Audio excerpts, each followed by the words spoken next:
من أهالي قرية فاحل. هي أنا من أهالي قرية فاحل.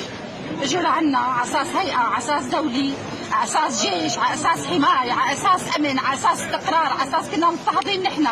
بس طلعوا كلاب. أنا شو طلعت؟ أنا مرة طلعت على البرندة بشوف شو صاير.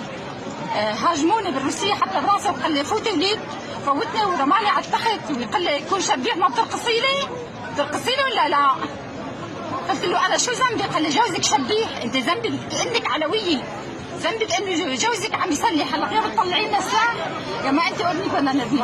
بدي اعمل سوي فيك هيك. والضيعه كلها ما فيها سلاح وما حدا قاوم. ما فيها. لا وانا قلت له هذا بيت شبيح برايك؟ هيك بيكون بالفقر وبالشحار وبالتعتير. ما خلوا مصاري تنسوا لي البيت، حقرت الخبز ما خلوا لي معي. بيتك كله مكسر. ما في كسروا لي البيت كله. ما حدا وانا اقول لهم يا قلبي يا عيني انتوا اخواتي انتوا اولادي. يقولوا لي انت ولك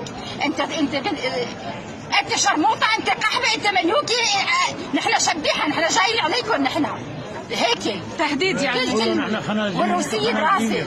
انتوا خنازير. وفاتوا لبت سلفة لبت خيطة وكسروا بيت خيطة. صح. لانه قال جوزي شبيح، وجوزي كل العالم بتعرفوا شو، وكل الضيعه بتشهد فيه. مدني تعيين شغله. مشان ما حدا يقول شبيحه اللي قتلوهم مدنيه.